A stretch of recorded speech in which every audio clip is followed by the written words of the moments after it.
So $5,000 mortgage in Healdsburg actually costs $6,400 per month after some other hidden costs. So between reassessed property taxes, fair plan insurance, and potentially HOAs, buyers can get blindsided. So in this video, I'm going to talk about the costs that many agents won't tell you about living in wine country. So after helping hundreds of buyers move here, the hidden expenses, they can be shocking, and thousands of dollars extra per month you didn't budget for is significant. So first up, let's talk about property taxes. So in Healdsburg, it's not as simple as the 1% rule that many agents will throw out there. I mean, I can't tell you how many people I've met who only realize after they've moved here, it's actually more than 1%. By then, it can be too late to adjust your budget. So here's what you'll actually face. The median tax rate here is 1.17%. On a home worth around 1.1 million, that adds up to nearly $6,000 a year, or I don't know, $500 a month. I mean, that's roughly $3,500 more than what the average homeowner in the US pays each year. And that 1% everyone talks about, it's only the starting point. I mean, when you look at Proposition 13, which locks in your tax base, but then you add more charges, whether it's school bonds, water district fees, hospital district fees, voter approved taxes, and then sometimes extra assessments on top of that. I mean, these aren't optional. They stack right on top of the base rate. And remember this stack of add-ons when we actually get to insurance and then potentially HOAs, where you'll see how fast the monthly totals jump. So here's a real example. A family moved here from Colorado and they thought they were prepared. They'd budgeted for the 1% rate their agent told them about. But when their first full bill arrived, it was nearly 20% higher than they expected. And that was thousands of dollars extra they just hadn't planned for. And if you are looking at a newer subdivision, some of those costs are higher still. And that's because some of these special fees are used to pay for new roads, contributions to all schools, and other services. And they sound nice, but they can add up to being a chunk of your overall bill. And here's another surprise for new buyers: reassessment. I mean, many people know this, but when you buy a home, your home's then reassessed at the new purchase price. And that almost always means a huge jump, especially if the seller's owned the home for decades and is protected under Prop 13. So here's how dramatic it can be. A home that's been under the same ownership for decades might carry a tax bill of a few $1,000s. The moment it sells and gets reassessed at today's prices, that can jump up to, I don't know, $12,000, $14,000, $20,000 or more. So imagine budgeting for $3,000 and suddenly having to pay $15,000. I mean,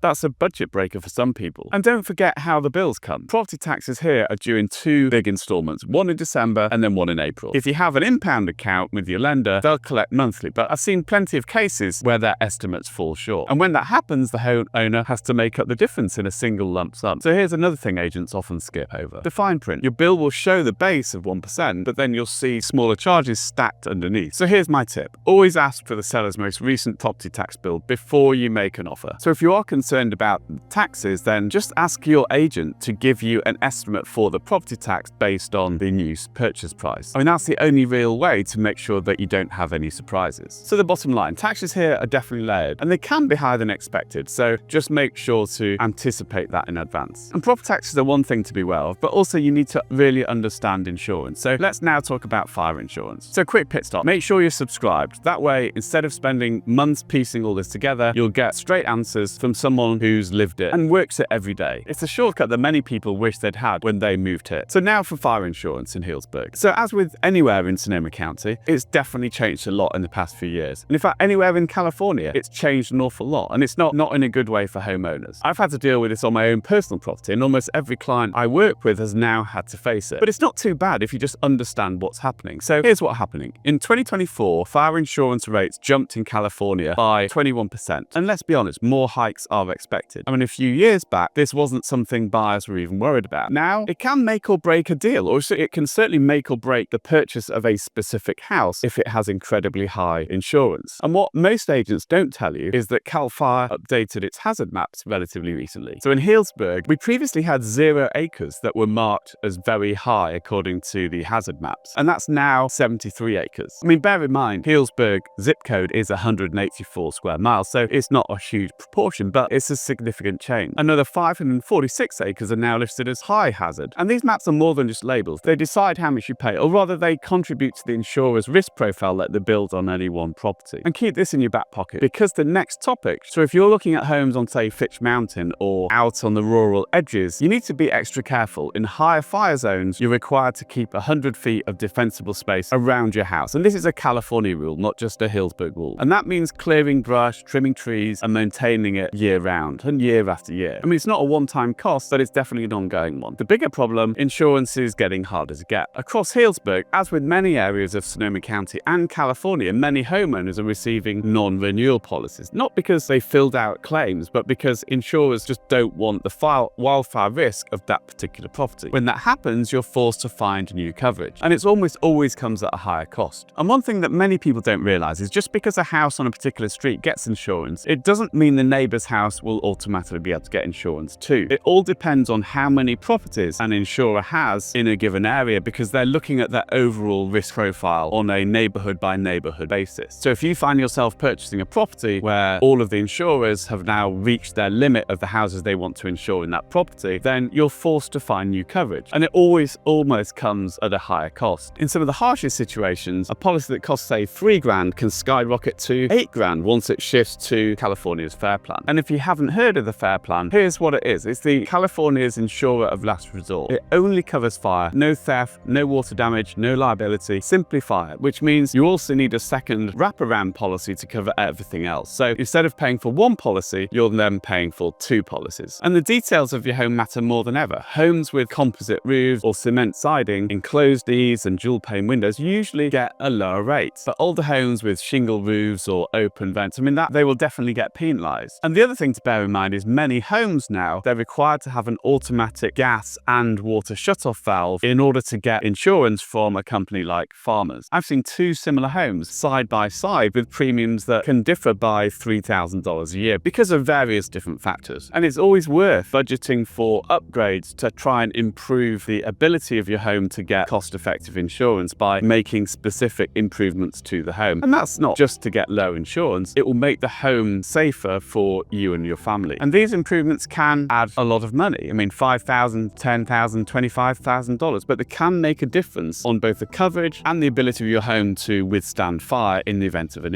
incident. So here's my best advice. Definitely get multiple quotes early. Don't wait until escrow's almost done. I've seen quotes for the same home differ by, $3,000 a year depending on the insurer. And bundling with auto or umbrella coverage can also sometimes help too. Every dollar counts when premiums are climbing this fast. And fire insurance in Healdsburg isn't an afterthought anymore. In fact, fire insurance in Sonoma County or the whole of Northern California, it shouldn't be considered as an afterthought. It's front and center, and it's part of us making an offer. In fact, they changed the car forms relatively recently to have a specific contingency dedicated to insurance. So it's an important consideration in any offer. But the story doesn't end with fire. Water's also important.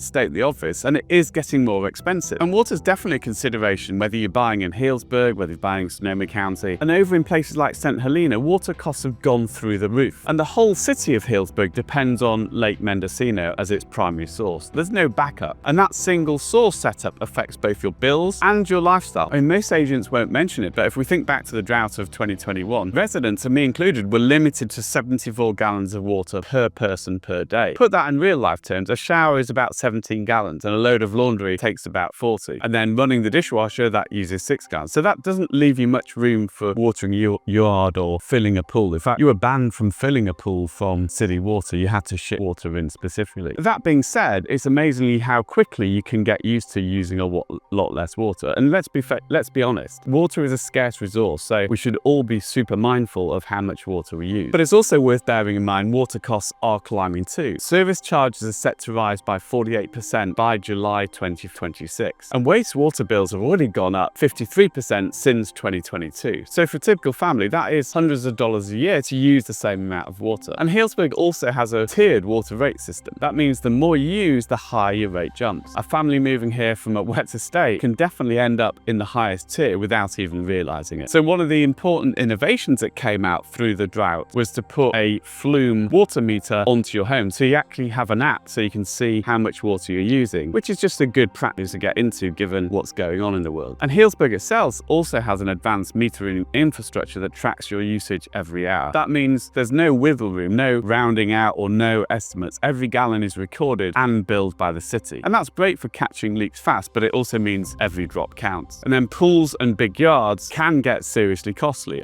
Filling a pool can take up to 20,000 gallons of water. Keeping it full each month requires another couple of thousand gallons of water. At Healdsburg's rates, that can get to be a significant expense. But rural homes use wells instead of city water, which is actually a huge benefit of living in rural Healdsburg versus the city. It's funny, a lot of clients seem nervous about the idea of getting their water from a well, as in the same way that they're nervous as a septic system. But the great thing about wells and septic systems is that they're free once you've got them. I mean, okay, they take a little bit of maintenance, but at the end of the day, the water that comes out of the ground, all you're paying for is the electricity to get it out of the ground. And if you've got solar, then it genuinely is free. That being said, there are definitely homeowners in areas like Mill Creek Road who've had to spend $25,000 or more to drill their well deeper when they've run out of water. I mean, that's not a bill that most buyers expect, but it can get expensive, not to mention the impact it has on your overall home value if you run into water issues on your property. But here's the reality. I mean, water usage does matter, but you don't need to think about every load of laundry. But if you are doing a landscaping project, then it's definitely something you should think about. I mean, as with everywhere in California, people need to be mindful of consumption for so many reasons. That's why I always tell buyers, look for water-saving features, drip irrigation, rain sensors, drought-tolerant landscaping. Energy and water-efficient appliances are also important. These, again, can save you thousands of dollars over time. So while Healdsburg's water situation is,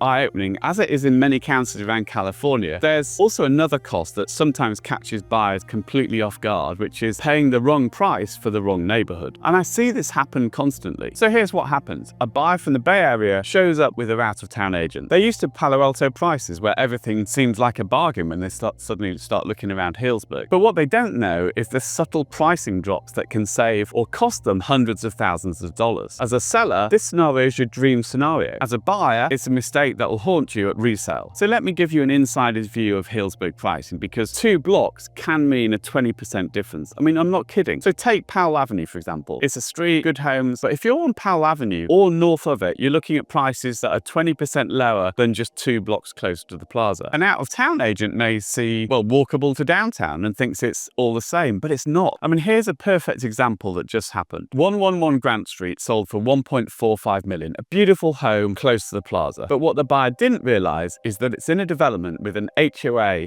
where the homes rarely break $1 million, ever. I mean, was it nice? Absolutely. It was beautifully done. Was it worth $1.2 million? Maybe, but $1.45 million? I mean, that buyer paid a $250,000 premium for not knowing the neighborhood ceiling. And when they go to sell it, they'll find out the hard way, because homes in that development, they just have very specific value limits, no matter how close to the plaza. The Greens area is another trap I watch people fall into. I mean, drive through and you'll think you've hit gold. It's right next to $1 million historic homes. But those homes in the Greens were built in the 80s and 90s, not the 1900s. So right now, 433 T Court is listed at $3.45 million. I mean, that's nearly $1,000 per square foot. If that exact house was 3 streets over in the historic district, then sure, maybe it is worth over $3 million. But for a 1995 build in the Greens, that's betting on a buyer who just doesn't know the difference between a home built in the 1990s and the value of a home that is much more historic in the downtown area. And look, if somebody wants to pay $1.45 million or $3.45 million, that's what it's worth to them. So who am I to argue? I mean, at the end of the day, markets are made by willing buyers and sellers. But wouldn't you rather know that you're overpaying before you sign, not when you try to sell? So here's the thing agents from outside won't tell you, because they don't know it themselves. Healdsburg pricing isn't just about distances to the plaza. It's about which side of the street, or what side of the town you're on, or what decade it was built, or whether there's an HOA, and dozens of other factors that only locals track. The historic homes between Fifth Street and the plaza have got premium pricing, and they hold it. But then there's a series of homes just outside of that zones that drop off between 15 and 20%. And then homes on the east side versus homes on the west side of the same street, they've got different values. I've seen identical floor plans sell for $200,000 different because one was on the right side. But here's the flip side, and this is where smart buyers win. Once you know where these pricing cliffs are, you can find really good value. So you want to be walking distance to the plaza, but save $300,000. I know exactly which streets will offer that. So you want the historic neighborhood feel without the historic neighborhood prices. There are pockets where that's possible too. The buyers who win in Healdsburg aren't necessarily the ones with the biggest budget. They're the ones with the best information. They know that Tucker Street is probably considered the best street in Healdsburg. They know that a home on a street like East Street should probably be priced under the downtown rate. They know which HOAs preserve value and which ones cap it. My advice, never just trust that proximity equals value. 2 homes, same square footage, both walk to the plaza. One's $2 million, the other $1.5 million. The difference? Local knowledge that out-of-town agents simply don't have. Before you make an offer, ask your agent this: why is this specific block priced this way? If they can't give you 3 specific reasons comparing it to the blocks around, you probably need to take a different view. Because in Healdsburg,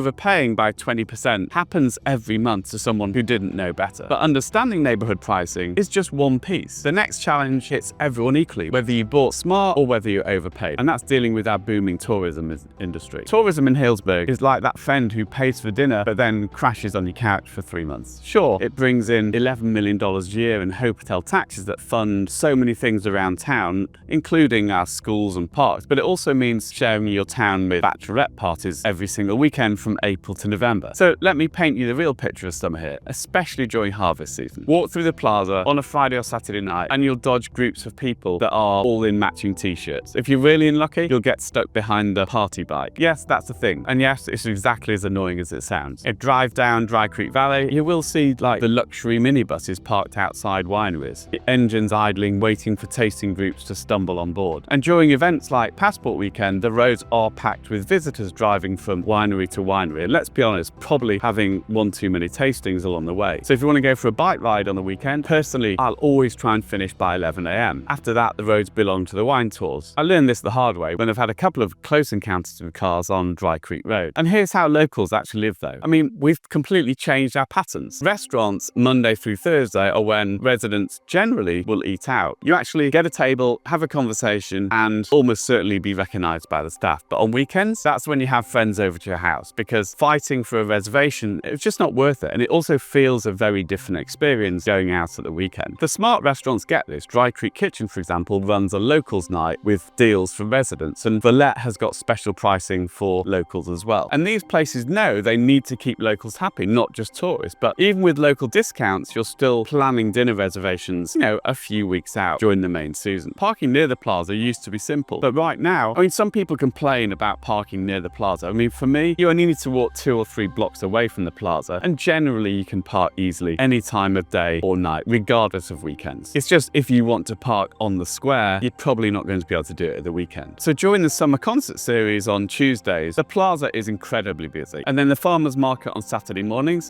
it is really busy, but then it's also a really cool part of the experience of living in Healdsburg, going to visit the farmers market on a Saturday. So it's just something worth bearing in mind that the town does operate sort of on tourist time through April and October. Look, some people love this energy. I personally love it. The constant festivals, the parade of new faces. They've moved here. Personally, I love the fact that we live in a place where people will spend thousands of dollars visiting on the vacations. It just makes you realize how lucky we are. But if you move here and thought you were buying into a small wine country town, then there's plenty of people who maybe think they're buying into a small wine country town and feels like it just gets super overcrowded at the weekends. My honest advice, if you want the full Healdsburg experience that need to escape the chaos, definitely just think about how you live, or make sure you choose a neighborhood which is just a little away from the main hubbub of tourist traffic at the weekends. You'll still be walking distance for everything, but you get a buffer from some of the craziness of Friday and Saturday night. The irony is that tourists create the Healdsburg that everyone falls in love with. The restaurants, the perfect plaza, the wine culture, but it also makes living here require different strategies and workarounds that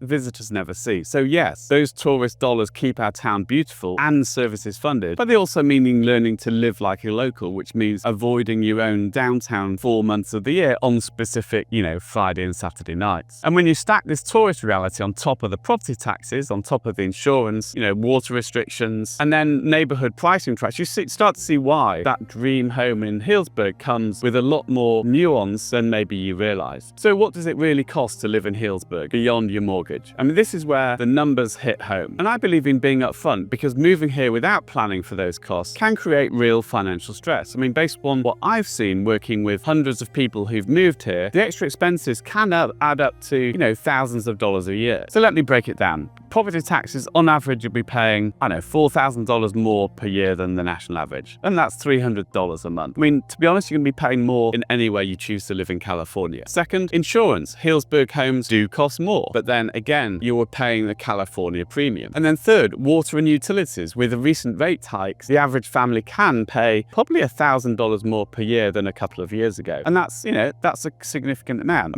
Here in Healdsburg, not that many places have got HOA fees, but again, you need to watch out for those HOA fees and what they're actually going to cost. And if you're looking at luxury properties, those fees can definitely get carried away. And finally, there are indirect things like the higher dining prices. And if you live in a rural place, the cost of power backup systems. They're harder to pin down understand a lot of these things, but they still hit your wallet. And then if you live outside city limits, you'll also need to buy propane, which is definitely more expensive than buying natural gas. And then landscaping is another hidden cost. So again, think about the amount of land that you actually want to landscape rather than have you be a little wild if you're living more rurally. So professional yard care typically will run, $250 to $600 a month. I mean, add in seasonal fire safety clearing and tree trimming, that's another, $1,500 to $3,000 a year. Then most people who live in town and rurally will have a pest service just who are coming, once a month. And that regular service can cost, $100 to $150 per visit. And larger properties will often require fencing to deter things like deers from,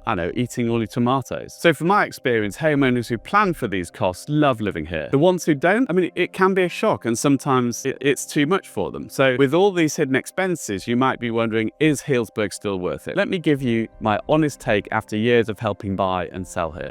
Healdsburg is a special place. You get world-class wineries, amazing restaurants, picture postcard plaza, beautiful scenery, and a really strong sense of community. But here's the truth, all that comes at a cost. And that's not a bad thing if you plan for it. When you understand the extra expenses, the extra taxes, the cost of insurance, cost of utilities, and how tourism impacts the day-to-day life here, you can plan around it. Planning ahead is what makes living here just the most amazing thing. For me, Healdsburg is still one of the best places to live in California, no question. The beauty, the lifestyle, the connection you feel here, it's worth every penny. And it's worth the premium if you know what you're getting into. If Healdsburg is on your radar, whether you're looking to buy or sell, don't try to puzzle this together on your own. Just shoot me an email at david@BruingtonHargreaves.com and let's map out a plan that fits with your goals and fits with your budget and your vision of wine country living. I'll give you the straight story so you can make the right move with confidence at the right time. And make sure you're subscribed, because in my next video, I'll tackle the myths about Sonoma County that you probably still believe. After hearing about Healdsburg hidden costs today, you won't want to miss that myth-busting guide. So thanks for watching. Until the next video, go well.